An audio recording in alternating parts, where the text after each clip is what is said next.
มื้อนี้ก็ได้มาเที่ยวหน้าเขื่อนเขื่อนประเทศใหม่ปัจจุบันนี่มาฮอดพอดีพากันมาเที่ยวบรรยากาศจะเป็นอะไรก็ติดตามไปนำกันเลยท้องฟ้าเวียงจันทร์วันนี้แจ่มใสทะเลเมืองลาวป่าดงพงไผ่เขียวสดยามมองงามน้ำเงิมสายทะลาเพื่อน้อยลอยมาใต้ฟ้าสีทองยามแลงแสงอาทิตย์ส่องน้ำเงิมส่องเงาเวียงจันทร์สมนามแดนบีลาสนเด็ดเดียวสู่สนหักษาถิ่นฐานยอมเสียสละเลือดเนื้ออุทิศตนวันนี้มาฮอดเด้อ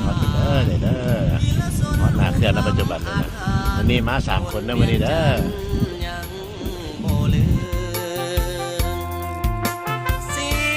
ยงขับเงิมกอมสาวเวียงจันทร์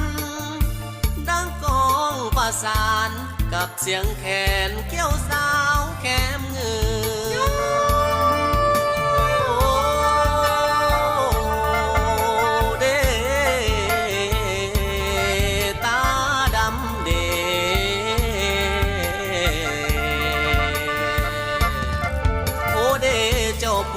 ถูกกว้างหมดเขาปลูกหลายแสนมีแล้วบ่แห่งงานขาดดำซ้ำกา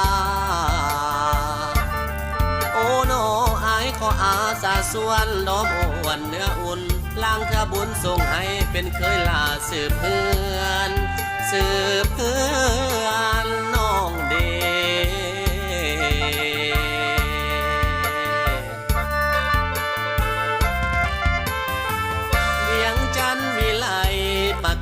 สูงเด่น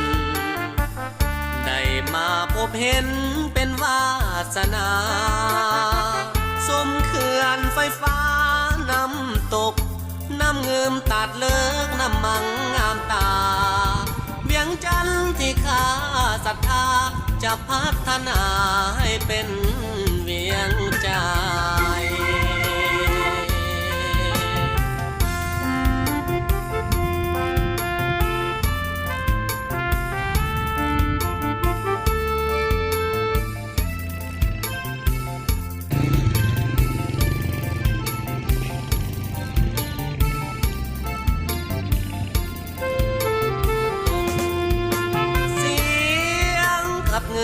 กอมสาวเวียงจันทร์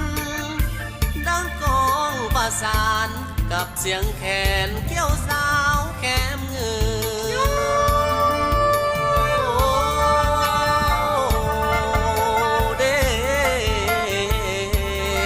ตา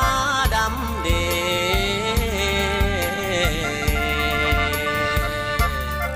โอเดเจ้าผู้นาถูกกว้างหมดเขาปลูกหลายแสนมีแล้วบ่แห่งงานขาดดำซ้ำกา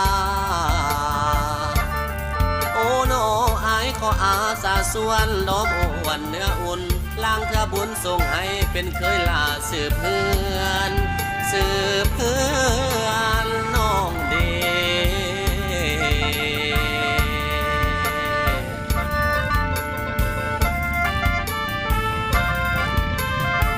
เวียงจันทร์วิไล